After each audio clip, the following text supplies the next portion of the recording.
Hi, everyone. Welcome to today's episode of Mission Snapshot. As always, we are so thankful that you're taking time out of your busy schedule to join with us as we bring you stories from the mission field. And today we're going to be bringing you an update of a story that we did back in April.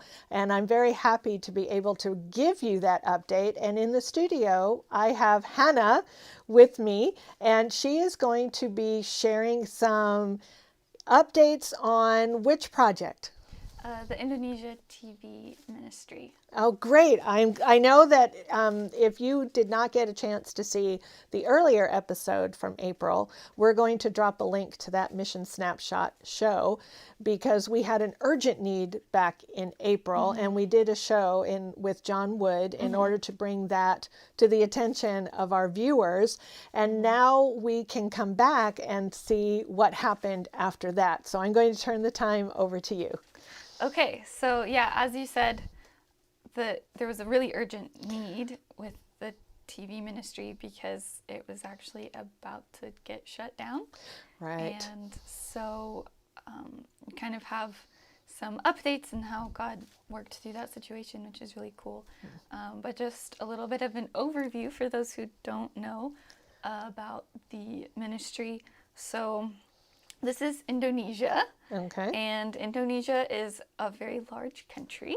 Yes. It probably from end to end is about the size, maybe a little bit more actually than the width of the United States. Wow. So it doesn't look like that on the map. No. But I guess if you interposed a map of the U.S. on there, you would see. You'd see a little bit better. But yeah, so it's a pretty huge space, and 2/3 of it is water. Right. So it's really spread out. Right. And how many islands are in? Over 17,000. 17,000 Yes. islands. Wow, that's and a lot. Not all of those are inhabited, but a lot Right. of them. And so it's really really spread out. And it's challenging to do ministry in a place like that because, I mean, you can only travel so far, Right. practically, Right. To be able to talk to people and stuff Exactly. like that. And, this country is, it's one of the world's least reached countries. A lot of people just have never heard about Jesus at all. And so to be able to share him with, millions and millions and millions of people is, it's a big challenge. So it's like, how do you kind of conceptual, how do you do it? Exactly. And so that's where the media ministry comes in. Right. Because it can go into, anybody's home. Right. And they can see it, and God can use that to work in their hearts. Right. And so not only, I'm just going to jump in here, but not only is it widespread, like from east to west, but some of the islands are very difficult to get to. It's not like popping up to the coast of Florida or something and walking onto the sand, but some of those are very dangerous even to get to. And so sending missionaries in some of these areas is almost impossible for them to even get there. Yeah, it's challenging, and it would be really expensive to just, all of the boats or planes, that you'd have to take to get from one place to another. It's a challenge. And so this is kind of a way that they came up with to be able to share Jesus with people, and also to be support for people who don't have churches near them. Right. Because there are believers who are, kind of alone without a church because they just aren't enough believers around them. And so this is like a really cool opportunity. And so the studio has been running for almost 10 years now. Right. And it's run by Ramon and Sandy Tancano. And so they're the missionaries who started it. We have some interviews with them on Jesus for Asia Now. Right. And those links will be popped down because their story is amazing. If you're watching this and you have not heard the testimony of Ramon and Sandy Tancano, you need to watch that because they were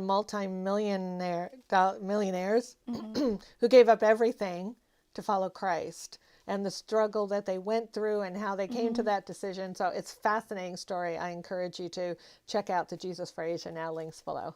Yeah, so that's like they've been running their ministry on faith for Right. a really long time. They invested a lot into it. Mm-hmm. And so they had someone, as we talked about in the previous episode of Mission Snapshot, they had someone who was helping them out with the bill for the satellite, because to run a satellite is It's very expensive. expensive. It's expensive. Even though it's more cost effective than some of the other options, it's still a lot of money.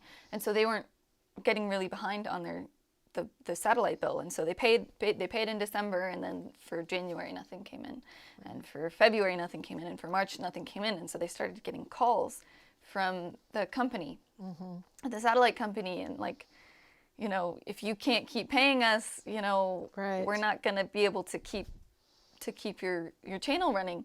Right. And I just want to pop in and say that the person who had been paying the bill was doing that from the proceeds of her own business.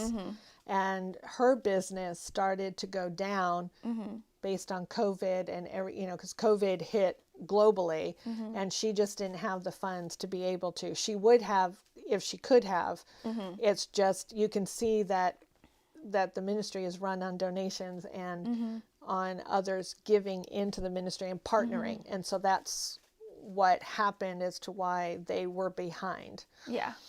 So they couldn't do that, and it got really discouraging for them. And so they're like, well, maybe this is God saying that this is it. It's just it's time to move on to something else, and that God has done what can be done with this ministry, and so this is just it. And so they decided, if they shut us off, then that will just be a sign that that's what God said we should do. And so they get another call or a message back from the company who said, so actually we can't shut you down.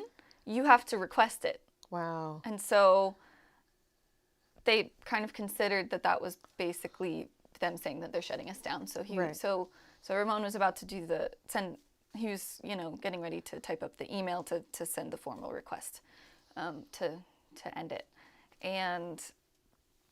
And so, but before he sent it, he visited the local conference office and talked to their communications director and was like, do you want to take it on? Like, we can donate you the equipment and everything, and you can just have it and run it and pay for it, and you do all the programming and everything. Right. And the communications director was like, that would be cool to have a channel like that, but you guys are the heart of the ministry. The people know you. Right. And the Holy Spirit has been working through you to reach the lives of these people. And if we were to do it, it wouldn't be the same. Yeah. And so it's really important for you guys, if it's going to continue, you guys need to be a part of it. And so around that same time, the building, or their building got struck by lightning. Wow. Which has happened about 3 times since they started the ministry, and the 2 times it happened prior, it was like a huge money drain. Wow. Because it breaks, their equipment was damaged. And this time it was pretty much similar. The computers were damaged, the audio mixer was damaged, the UPSs, which kind of keep the computers running if the power goes out, those were damaged too. And it's like they're facing thousands of dollars probably in equipment that they're going to have to replace. And so all of this happening at once was super discouraging. Of course. And so, they've been really trying to be faithful for all of these years and to trust in God for everything. But just with everything kind of falling apart at once, it was just so discouraging. And so I can imagine. Because by this time, when the lightning hits, that's when you're probably thinking, okay, it's time. Yeah. Because now there's not even any equipment to give to anybody or anything. Yeah. Yeah. And so it was just really, really discouraging. Yeah. But the interesting thing is that the 2 most expensive pieces of equipment that they had weren't damaged at all. Wow.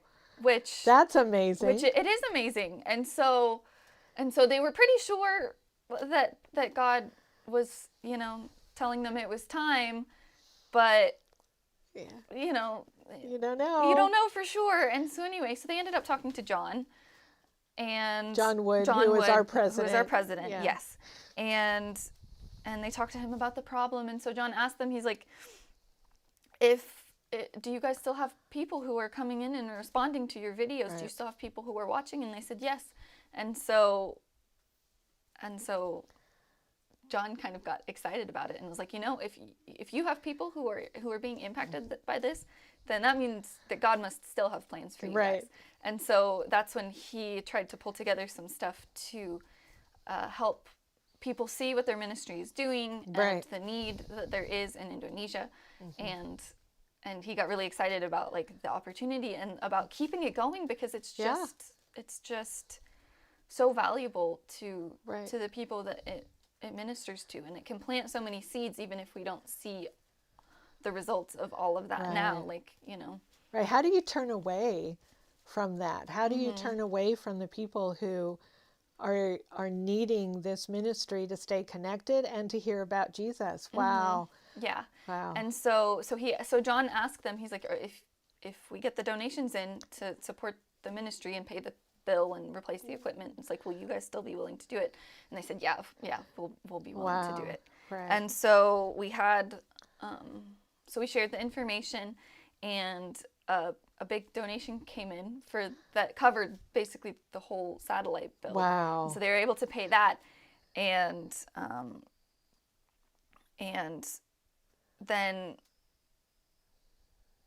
after that, they still didn't have the equipment. Right. And so they're like, well, this only takes care of half the problem. We still can't produce any new content, so what are we going to do? Right. And but they started having a little bit of hope that if God provided this, then surely he's going to provide the rest. Right. And so then they got a phone call, and John and Natalie called Ramon and Sandy together and was like, so we just got a donation for the equipment. Wow. And so it was able to take care of pretty much everything they needed, right. which was really cool. And Ramon shared, he's like, that day that they called, I had like less than $20 left in my bank account. That's all. And so not only were they able to pay the satellite bill and replace the equipment, but they were also able to buy some propane tanks for power that they needed, and to pay the missionaries who work with them. Oh, yeah. And so, like, God provided everything they needed. Absolutely. And so they were just really excited to see God's hand still working in the ministry, because it just, after that period of just feeling like nothing's going right and everything, but that God is still with them and still providing it and still using it. Right. And so that's been really awesome. Yeah. For them. So I'm so glad to hear the update that we were able to pay the back bill and replace all of their equipment. And I wanted to bring up another point, but I want you to go ahead and share some of the challenges that they're facing, because what I may bring up may be in your challenges. So would you go ahead and do that? And then if you don't cover it, I'll bring it up at the end. Okay. One of their biggest challenges, I guess, is that even though they have like Indonesian as kind of a language, there's a lot of like over 400 languages that are in the country. And so they share in Indonesian, and so most people can understand, because most people have to it's kind of like Hindi in India. A lot of people know that in addition to their local language, so that they can communicate with other people. And so, so that makes things kind of challenging, and sometimes they have trouble with different people. It's like, oh, you guys talk really fast, and so they try their hardest to like accommodate and do stuff. And also because there's not a lot of actually resources in Indonesian for them to take and just like use. They have to translate things from English into Indonesian to make their programming. That takes time. That takes time, and so it makes things slow. And they've had troubles also with in the past with obviously having older equipment that's thankfully now a little bit taken care of, because they've gotten to purchase some new stuff, which is really awesome. And just, their ministry runs on volunteers, and so they have to have people who are willing, and they have to be able to support them so that they can work and stuff like that. So some of the challenges are a little bit more financial, some of them are a little bit more just the environment in which they're working, it makes it hard. And so they need a lot of prayer still continually, even though this is a huge praise for them to be able to have the equipment that they need and the funding that they needed to get caught up. And so, obviously the continuing funds as well for the ministry, those continue and go on. And so how did their faith change through this experience?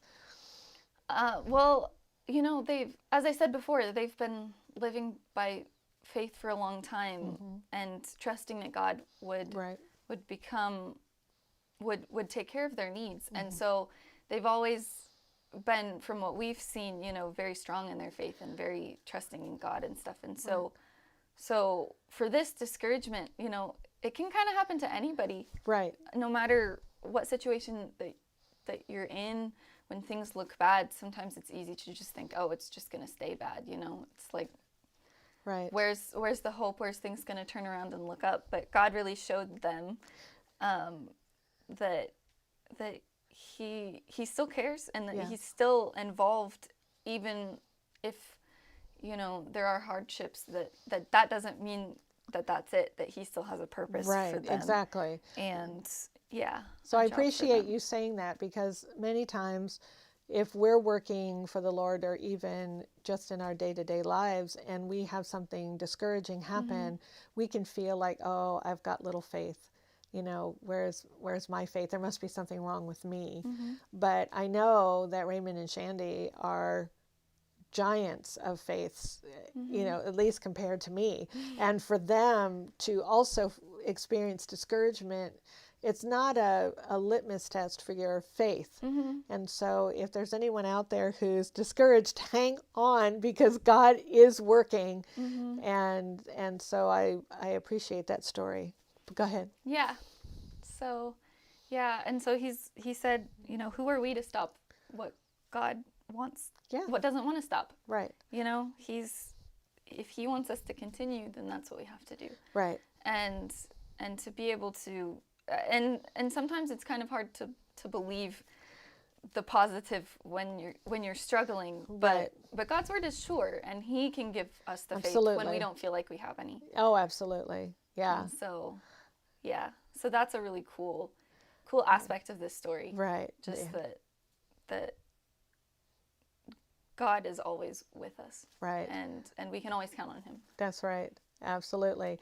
And what I wanted to bring out, you touched on briefly, is that even though we have this incredible praise report that God moved and they were able to take care of the back issues that were preventing them from doing the satellite broadcasting, it takes money every month. So while the urgent need has passed, the ongoing need is still there. Yeah, for because there is still upkeep on the equipment. There is still supplies that need to be made. There's still the monthly satellite bill. There's still, some people that they would like to bring on and hire into the team. And so I just wanted to point out that this praise report is fabulous, and we hope to be able to come back again and give more praise reports about the work that this Indonesia satellite TV is doing.